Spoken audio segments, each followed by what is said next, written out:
Voy a grabar en primer lugar la clase porque así la puedo subir a YouTube y de ahí les pongo el enlace en la plataforma para las personas que no puedan estar presentes el día de hoy en la clase.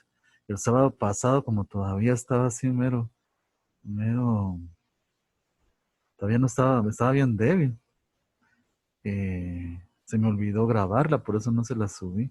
Pero ahorita sí la estamos grabando para que quien no, por X motivo, no pueda asistir a la clase, yo se las voy a cargar en la plataforma de la universidad, la clase de hoy. Pues vamos a Está bien. continuar con la explicación.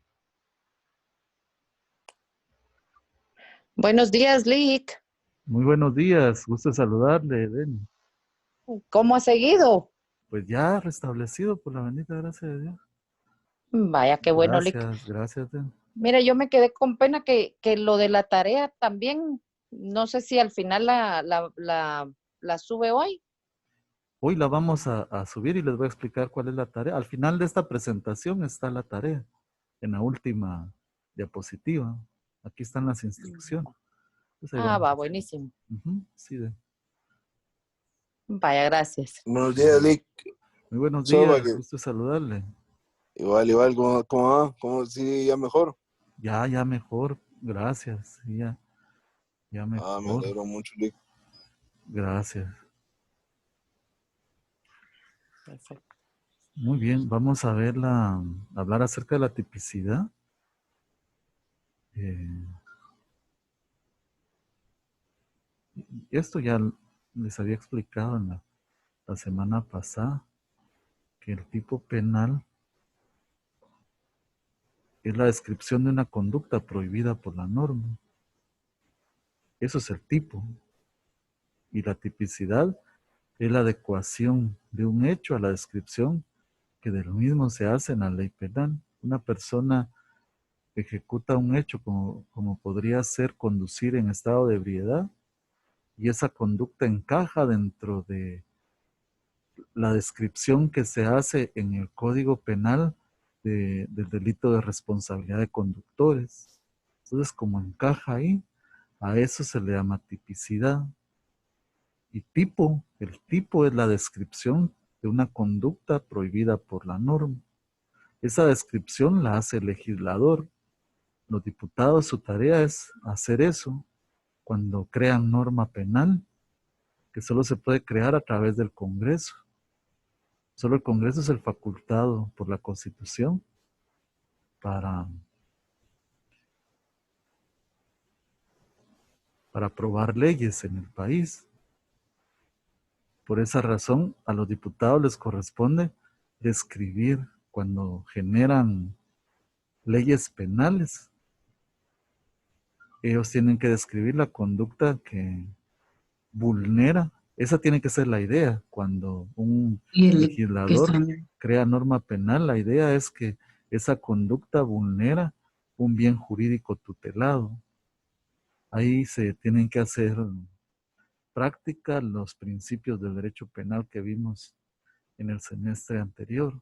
Aquel principio de que delitos son aquellos que vulneran un bien jurídico tutelado, que por ejemplo puede ser el principal, que es la vida, o la libertad de las personas, cuando hablamos del delito de secuestro, o puede ser la indemnidad sexual de una persona. Esos son bienes jurídicos tutelados. Un bien jurídico tutelado es, es, uh,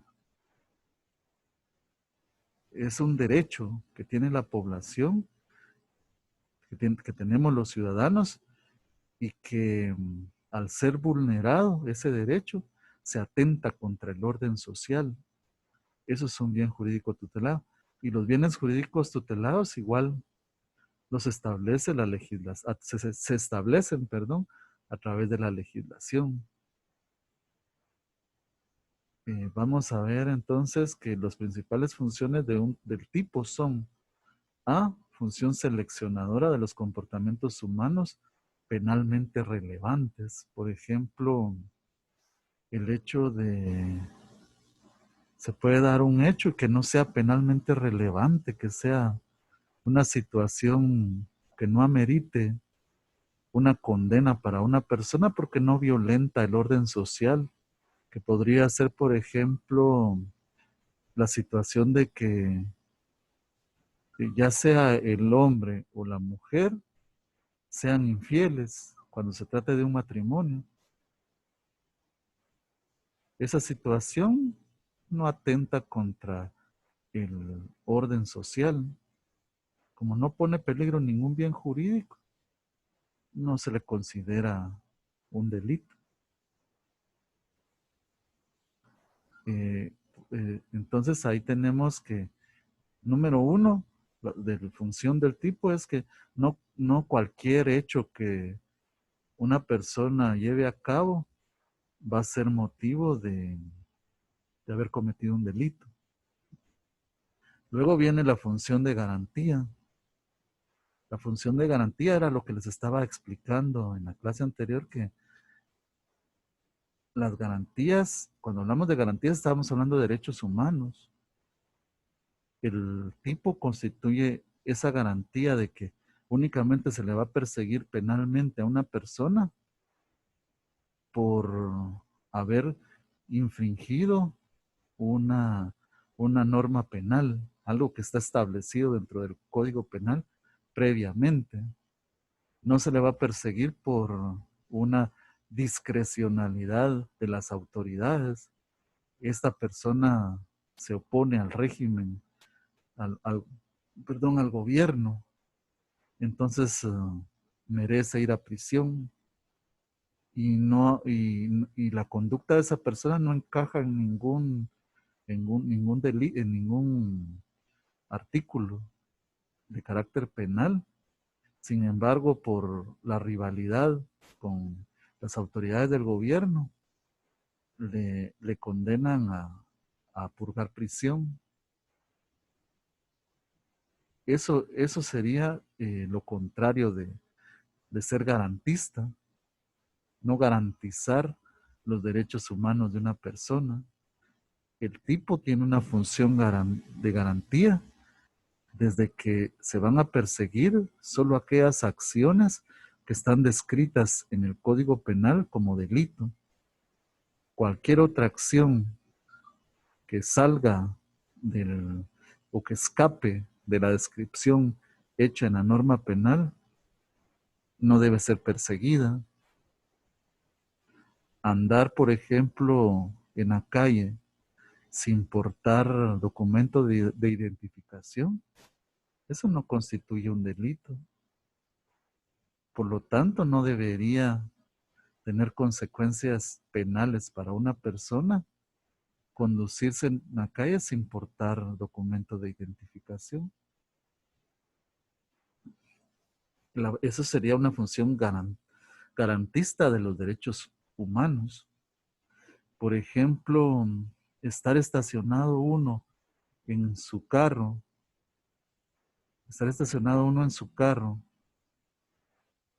y en un lugar donde no suele hacerlo, pero por X motivo parqueó su carro en algún lugar y que llegue la policía y lo trate como un delincuente es un abuso policial, porque el hecho de estar parado en un lugar, aunque sea un lugar donde no pueda parquearse, porque eso ya sería una situación de tránsito, no de persecución penal, sería una cuestión de tipo administrativo, no penal, la cuestión de parquearse uno en un lugar donde no se debe, pero que llegue la policía y que le ordene salir del carro y que lo registre y que pasen las personas y lo miren a usted y como que está cometiendo algún delito.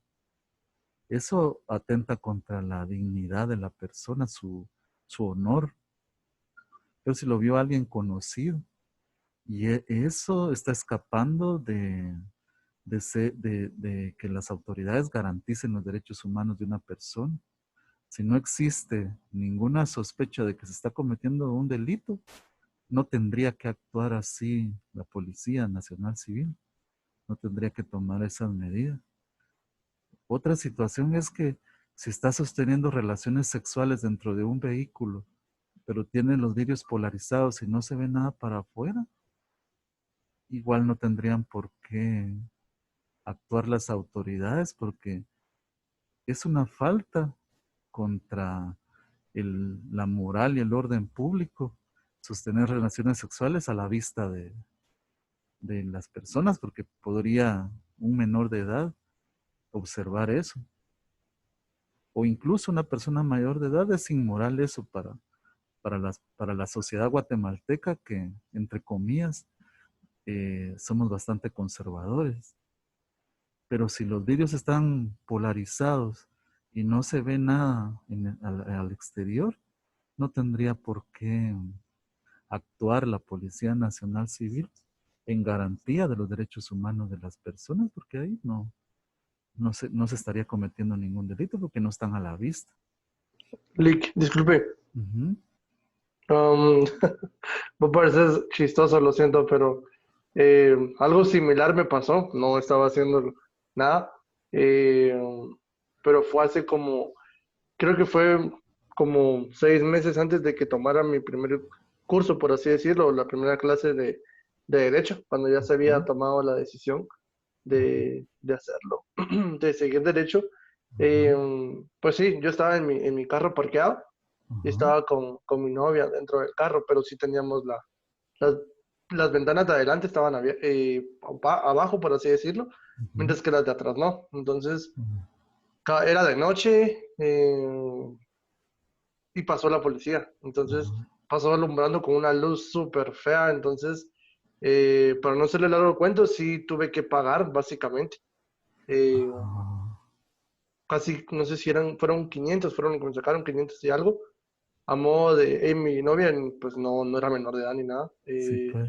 pero obviamente con ellos, como yo no sabía nada, Ajá. entonces sí, obviamente como la forma en que hablaron, la forma en que nos hostigaron, por así decirlo, en el hecho de que Ajá. nos iban a llevar y que estábamos teniendo relaciones sexuales y yo como, no, nada que ver, si ustedes nos vieron, yo no estuve como haciendo nada menos ella, entonces, Ajá. pero sí pensé yo que estaba mal visto, por así decirlo, porque cualquiera podría pensar mal. Yo atrás y toda la casaca, entonces Ajá. eh, sí, tuve que pagar, entonces yo se hubiera podido evitar eso, ¿verdad? Porque al final no estaba haciendo nada.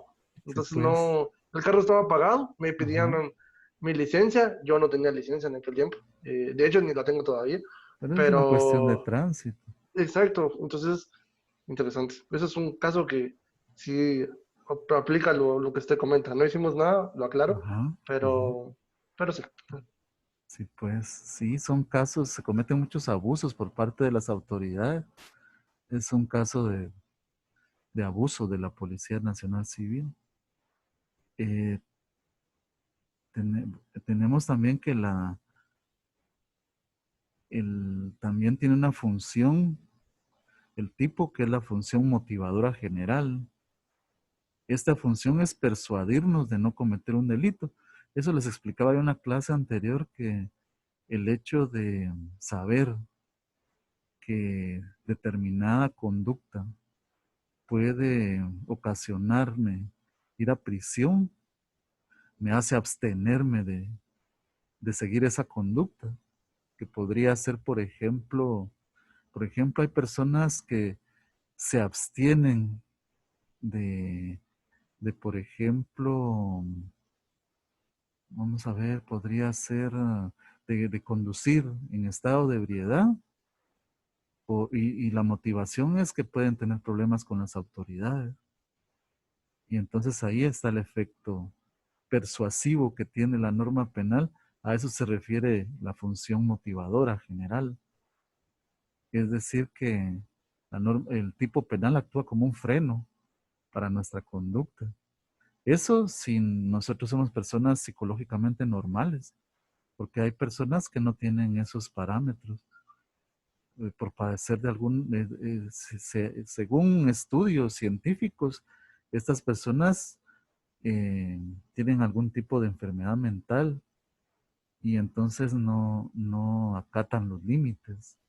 Pero la mayoría de personas que actuamos con normalidad, la norma penal para nosotros representa un freno.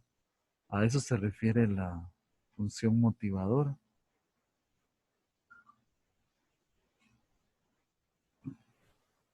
Ahora, para crear leyes penales se tienen que seguir ciertas técnicas, ciertos consejos para evitar caer en una norma que esté mal planteada.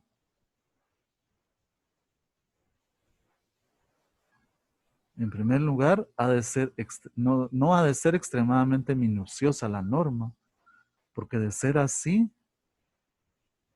de ser así demasiado minuciosa, caería en exageración. El Código Penal alcanzaría un volumen de una enciclopedia y aún así no sería suficiente, sería del grueso de una enciclopedia en varios tomos, el Código Penal. Si los legisladores fueran así tan minuciosos para describir la conducta penal, y todavía si nos metemos a ese terreno de describir hasta el último detalle, siempre se nos va a escapar algo. Entonces no es recomendable ser así tan minucioso, porque de todas maneras se le escaparía algo y entonces no habría cómo remediar ese vacío y podría ser causa para que deje deje de tener esa característica de función motivadora, la ley penal, por no ser clara.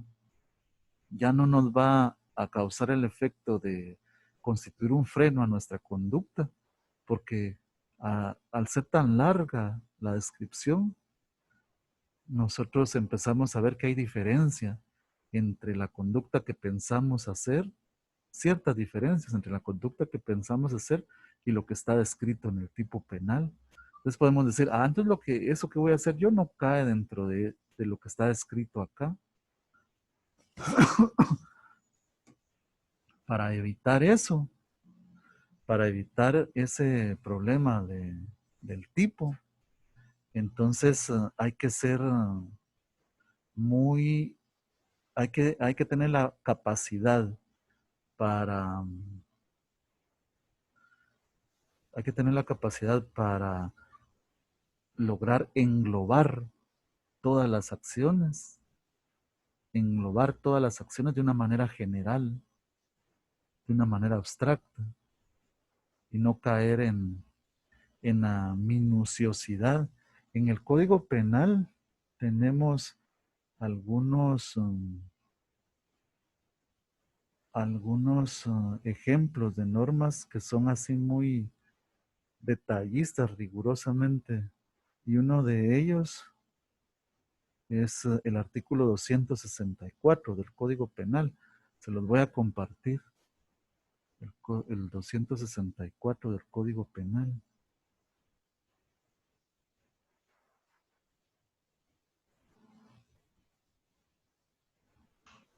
Yo lo tengo por si quiere que lo lea. Sí, a ver, solo se los voy a compartir aquí a sus compañeros. Ahorita me va a hacer el favor de leer.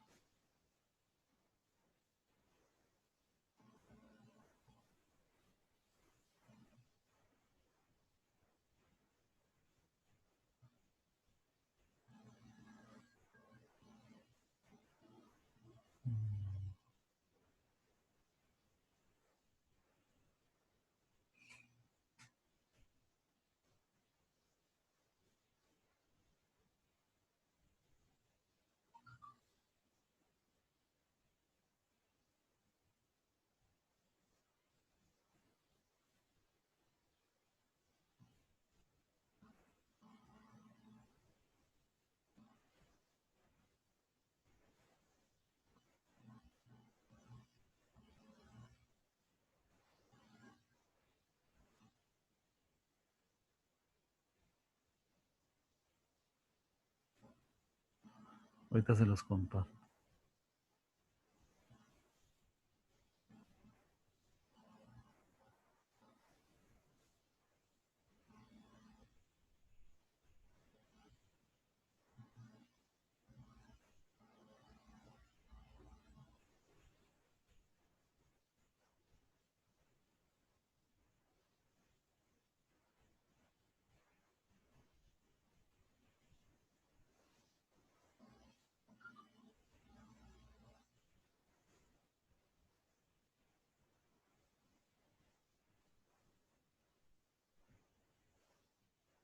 ¿Sobre qué artículo es el que está buscando, Lick?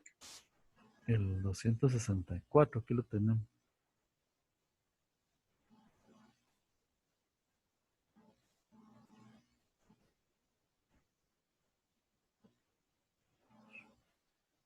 $264. Del lado derecho está casos especiales de estafa. Ahí caemos en el casuismo. Describir detalladamente o ser muy casuista, o sea, describir un montón de casos en los que se puede dar el delito. Son dos errores que se cometen cuando se redacta una norma penal. Uno, describir demasiado ampliamente la conducta que está prohibida. Y dos, ser muy casuista, o sea, demasiados casos. Aquí tenemos casos especiales de estafa. Miren cuántos casos de estafa hay aquí en el 264. Y miren, termina y luego engloba a otros que podrían estar aquí cuando pudo haber sido más general y abstracta para englobar de una vez todos los casos que se pudieron haber dado de estafa. Y sin embargo, aquí plantea un montón de casos, es demasiado casuista la ley penal. Leamos el artículo 264. Alguien que me haga favor de empezar y luego lo va a relevar otra persona, aunque es bastante lo que tienen que leer. Empiezo yo si quiere. Mejor, Diego. Artículo 264. Incurrirá en las sanciones señaladas en el artículo anterior. Quien defraudare a otro usando nombre fingido, atribuyéndose poder, influencia, relaciones o cualidades supuestas, aparentando bienes, comisión, empresa o negociaciones imaginarias. ¿Continúo? Sí, por favor. El platero o joyero que alterare en su calidad, ley o peso, los objetos relativos a su arte o comercio o traficare con ellos. Muy bien, quedemos ahí. O sea que si alguien llega, dice acá, y haciéndose pasar porque tiene influencias y que le va a conseguir trabajo y le cobra una cantidad de dinero, cometería este delito. Igual el platero, dice, o el joyero que altere la calidad.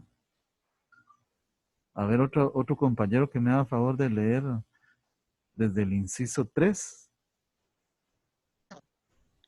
Yoli, Gracias. los traficantes que defraudaren usando pesas o medidas falsas en el despacho de los objetos de su tráfico. 4. Quien defraudare a otro con supuesta remuneración a funcionarios, autoridades, agentes o de esta o empleados públicos o como recompensa a su mediación para obtener una resolución favorable en un asunto que de los mismos dependa, sin perjuicio de las acciones de calumnia que a estos corresponda. Gracias. Entonces, miren, ahí también plantea el caso de que alguien diga que necesita dinero para sobornar a un funcionario público y la víctima desembolse el dinero y esa persona se quede con él. O sea que no era cierto que había un funcionario público al que había que sobornar.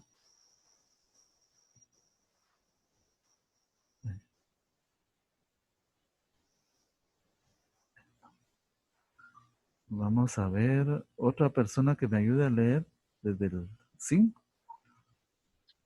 Oyolic, Gracias. desde el 5. Quien cometiere alguna defraudación abusando de firma de otro en blanco o extendiendo con ella algún documento en perjuicio del mismo o de un tercero. Quien defraudare a otro haciéndole suscribir con engaño algún documento. Muy bien, hasta ahí. Entonces, miren, digamos, hay un cheque en donde la firma es falsa y esa persona le dice a alguien, mira, fíjate que no puedo ir a cambiar el cheque, ¿será que me lo puedes ir a cambiar? Pero no, tomar el cheque no me lo puedes cambiar, no me lo puedes cambiar vos. Y esa persona le da el dinero, él se queda con el cheque y cuando va al banco la firma es falsa y no se lo cambia. Sería un caso de estafa. O también alguien que con engaños le haga que otra persona firme un cheque en blanco y él le escribe una cantidad grande. Eso sería un caso también. Y miren, como esos casos que hemos leído hasta ahorita, llega hasta el número 23. Eso se llama casuismo. A eso se le llama casuismo y es una falta de técnica en la elaboración de una norma penal. No debería de ser así. Ahí estamos viendo que no tiene que ser muy minucioso y tampoco exageradamente casuista. O sea, escribe muchos casos. Miren cuántos casos aparecían ahí. Ha de ser una imagen conceptual suficientemente abstracta para englobar comportamientos con características comunes y suficientemente concreta para limitar comportamientos y no vulnerar el principio de legalidad. Miren que es una habilidad mental bien elevada, la que tiene que tener un legislador para tener las palabras precisas que engloben todas las conductas y que no se escapen. Todas las conductas que esta persona, que el legislador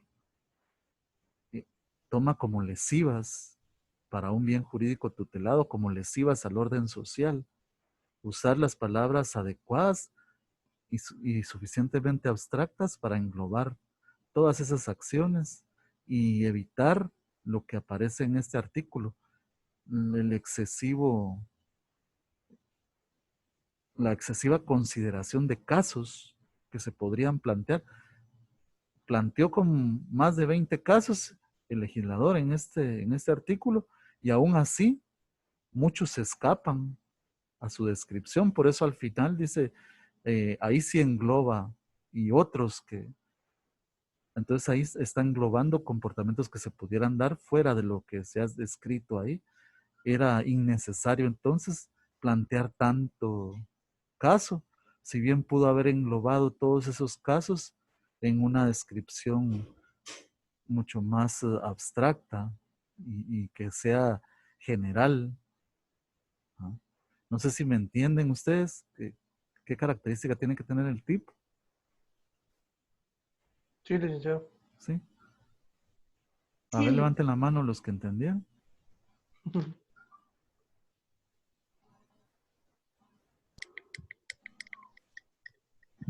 Sí tienen la opción ahí de levantar la mano. Si no, denle que les guste. Ahora sí. Yo no entendí. Tatiana sí levantó la mano. Hay una opción por ahí donde pueden levantar la mano. Así yo sé si me... Yo solo tengo una pregunta, licenciado. Sí, En cuanto a esto, por ejemplo, yo me pongo a pensar cómo demostrarlo. O sea, porque si leemos en el artículo 263, habla acerca de que el responsable de este delito será sancionado con prisión de 6 meses a 4 años, una multa de 200 a 10,000. Pero, ¿cómo probar todo esto? Porque al final yo me pongo a pensar, si a mí me dan el cheque, por ejemplo, con cierta cantidad de dinero, yo voy al banco, ahí es como fraude, o sea, es lo que estamos hablando, pero ¿cómo demostramos eso? De estafa.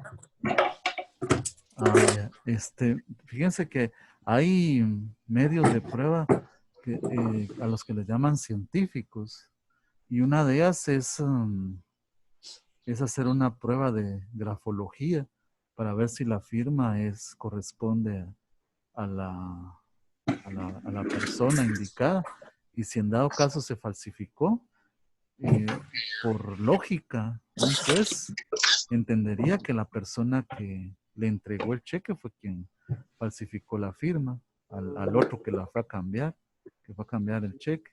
el cheque en sí sería un medio de prueba también. Aparte habría prueba testimonial, que sería, si se toma como testigo la persona que salió perjudicada, que podríamos llamarle agraviado. Su testimonio es considerado como, o sea, su declaración es considerada como un testimonio. Ahora, la declaración del imputado de haber cometido el delito, esa declaración no se puede tomar como una prueba, ¿verdad? Porque el imputado siempre va a ser inocente, según él. Y aunque dijera que es culpable, aún así, en nuestro sistema penal, el hecho de aceptar la culpabilidad no da por terminado el proceso, porque el fin del proceso es averiguar la verdad, qué fue lo que sucedió.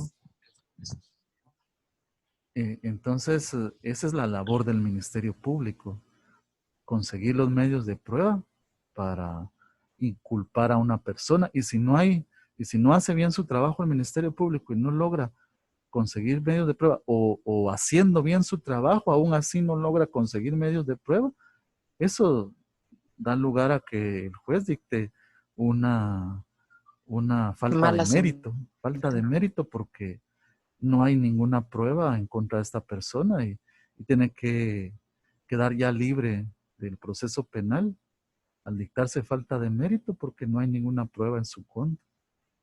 Así es la situación. O sea que el juez puede decidir en base a los medios de prueba que presenta el Ministerio Público. Y si no hay ninguno, no le queda otra que dictar falta de mérito. Ajá. Denis, mire, lo que hablaba aquí es de la técnica que hay que seguir para poder redactar un artículo penal, de la ley penal, de una forma adecuada. Y algo que tienen que considerar los legisladores, no nosotros, los legisladores, es que no tienen que ser así tan minuciosos para describir la conducta prohibida dentro del artículo, ¿no? Porque si no sería demasiado exagerado. Tienen que utilizar una técnica en donde logren englobar todas las conductas que encajan ahí. Por ejemplo, el artículo 123 sí está bien redactado del Código Penal. Quien diere muerte a otra persona comete el delito de homicidio. No hubo necesidad de escribirle quien le quite la vida a una persona ensartándole un puñal por la espalda y describir todos los casos en que, pero ni viendo aquel programa de ¿cómo era? De 1000 maneras de morir, no me acuerdo cómo se llamaba el programa. Ni aún viendo ese programa lograrían extraer todos los posibles casos en que una persona le puede quitar la vida a otra. En cambio, no era necesario tanta descripción. Con que dijese, quien diere muerte a otra persona cometerá el delito de homicidio. Ahí está todo englobado. Buena técnica. Sin necesidad de ser tan descriptivo y sin necesidad de plantear tantos casos. En ese caso, ¿cómo entra la psicología del delito penal?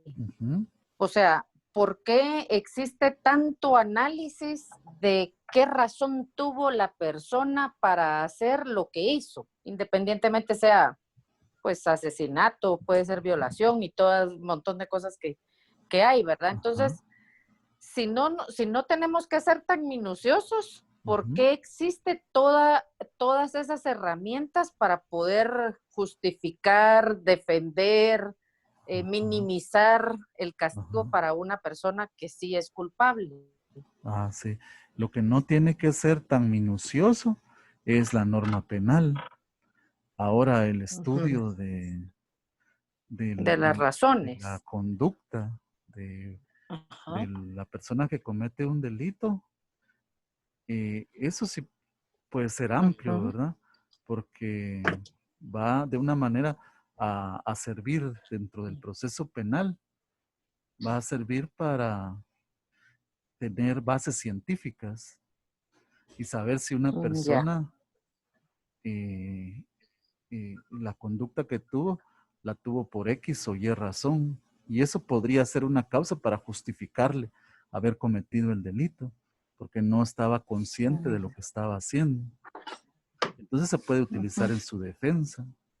Y en lugar de ir a prisión, tendría que ir ahí al Federico Mora.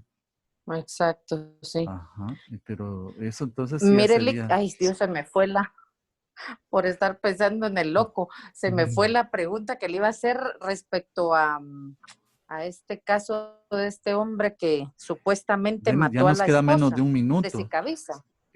Cuando se termine, ustedes que están haciendo con los otros licenciados, se termina la clase y empiezan otra. Sí, ingresamos al mismo link. Va. Hoy estamos corriditos. Bueno, entonces empecemos otra por los 20 minutos que quedan. Claro que sí.